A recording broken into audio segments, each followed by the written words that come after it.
Kita bersyukur kepada Tuhan karena saat ini kita diberikan waktu untuk boleh membaca dan merenungkan firman Allah. Mari sebelumnya kita berdoa.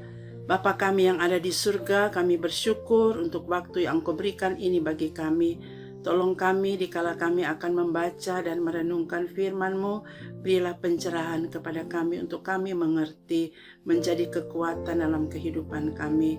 Dalam nama Tuhan Yesus kami berdoa dan bersyukur. Amin.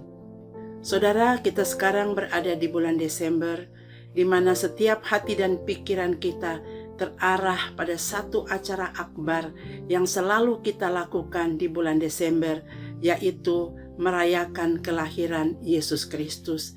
Namun perayaan yang akan kita lakukan pada tahun 2020 ini sangat berbeda dengan tahun-tahun sebelumnya. Oleh karena pada tahun ini kita diperhadapkan dengan pandemi virus corona, sehingga punya keterbatasan-keterbatasan di dalam pelaksanaan perayaan ini. Namun demikian, kita diingatkan oleh kebenaran firman Tuhan yang terdapat di dalam Yesaya pasal yang ke-9 ayat yang ke-5. Demikian bunyinya. Sebab seorang anak telah lahir untuk kita, seorang putra telah diberikan untuk kita.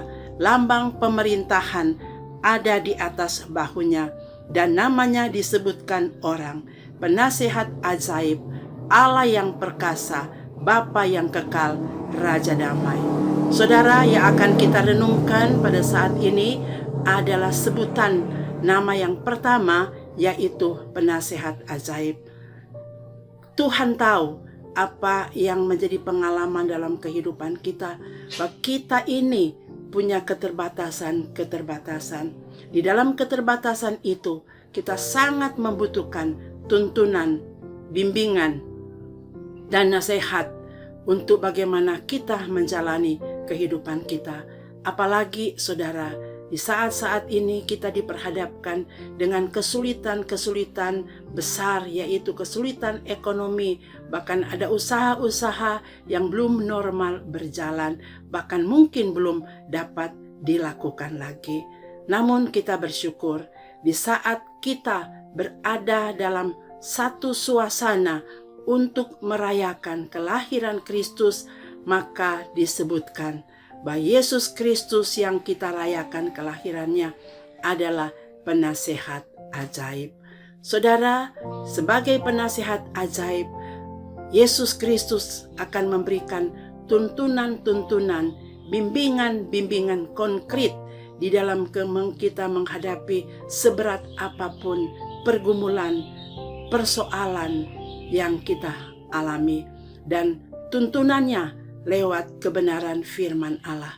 Karena dalam Kolose 2 ayat yang ketiga mengatakan, sebab di dalam Dia tersembunyi segala harta hikmat dan pengetahuan. Luar biasa saudara, karena itulah yang akan melegakan, menghiburkan kita melewati kehidupan kita. Bahwa walaupun bimbingan, tuntunan yang akan diberikan oleh Allah itu memerlukan proses, tetapi itu adalah satu hal yang pasti, bukan mengira-ngira dan bukan semoga. Sama seperti pengalaman Ayub dalam penderitaannya, memerlukan proses di dalam dia menghadapi penderitaan, tetapi pada akhirnya dia dipulihkan iman dan pengenalannya tentang Allah. Kehidupan ekonomi, kehidupan keluarga dipulihkan oleh Tuhan. Oleh karena itu saudara, di dalam kehidupan kita seberat apapun pergumulan kita, persoalan kita, Tuhan siap untuk menolong dan akan memberikan bimbingan, memberikan tuntunan untuk bagaimana kita menghadapi dan melewati hari-hari hidup kita yang banyak kali diwarnai dengan kesukaran, persoalan, dan kesulitan. Dia sanggup memberikan kepada kita jalan keluar dikala kita diperhadapkan dengan pilihan-pilihan yang sukar. Penasihat Ajaib Yesus Kristus sanggup akan memberikan tuntunan kepada kita untuk pada akhirnya kita dapat mengambil keputusan terbaik. Yesus Kristus Penasihat Ajaib juga sanggup untuk membuka pintu-pintu kesempatan, peluang, dan berkat bagi kita. Saudara, di dalam kehidupan kita, memang kita tidak terbebas dari apa yang disebut dengan kesulitan, penderitaan, masalah, bahkan penyakit. Tetapi kita ingat bahwa Yesus Kristus yang kita percaya dalam hidup kita bukan hanya menyelamatkan jiwa kita, tetapi Dia akan memberikan pertolongan, memberikan tuntunan di dalam kita menghadapi kehidupan ini.